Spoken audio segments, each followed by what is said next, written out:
শারদীয় দুর্গাপূজার সব প্রস্তুতি এখন শেষ।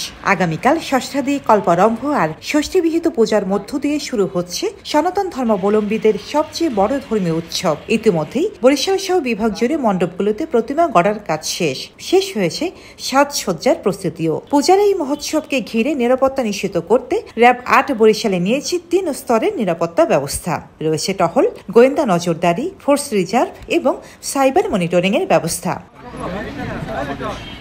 শুক্রবার সকালে বরিশালের বিভিন্ন পূজা মণ্ডপ পরিদর্শন করেন র্যাব ৮-এর অধিনায়ক লেফটেন্যান্ট কর্নেল নিস্তার আহমেদ সহ ঊর্ধ্বতন কর্মকর্তারা। মণ্ডপ কমিটির সঙ্গে কথা বলে তারা আইন শৃঙ্খলা সমুন্নত রাখতে নানা পরামর্শ দেন। পরিদর্শন শেষে নগরীর নতুন বাজার শ্রী শ্রী শঙ্কর মঠ পূজা মণ্ডপে সংবাদ সম্মেলনে র্যাব ৮-এর অধিনায়ক জানান, দুর্গা উৎসবকে কেন্দ্র করে বরিশাল মহানগরীতে কঠোর নিরাপত্তা বলয় গড়ে তোলা হয়েছে, যাতে সকলে শান্তিপূর্ণভাবে উৎসবের আনন্দ উপভোগ করতে পারেন। গত ২৪ তারিখ থেকে আমাদের স্পেশাল টহল, বিশেষ টহল যেগুলো শুধুমাত্র পূজা মণ্ডপের জন্য আমরা ডেডিকেটেড করেছি, সেই টহল শুরু হয়ে গেছে অলরেডি।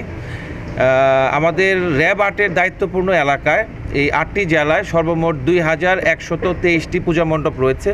এই পূজা মণ্ডপগুলোকে আমরা জেলা অনুযায়ী বিভক্ত করেছি এবং প্রত্যেকটি জেলাকে আমরা উপজেলা অনুযায়ী ভাগ করে দিয়েছি। প্রত্যেকটি উপজেলার জন্য একজন করে ফোকাল পয়েন্ট অফিসার আমরা নির্ধারণ করে দিয়েছি।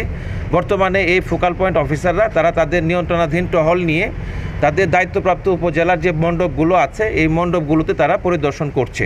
তার সব ধরনের প্রস্তুতি ইতিমধ্যেই সম্পন্ন। র্যাব জানায় শুধু নগর নয়, সোশ্যাল মিডিয়া পর্যবেক্ষণও রাখা হয়েছে বিশেষ নজর। উল্লেখ্য, এবছর বরিশাল বিভাগের ৬ জেলায় ২,১২৩টি মণ্ডপে দুর্গাপূজা অনুষ্ঠিত হবে। এর মধ্যে বরিশাল জেলায় ৬৪০ এবং মহানগরীতে ৪৭টি মণ্ডপে পূজার আয়োজন সম্পন্ন হয়েছে।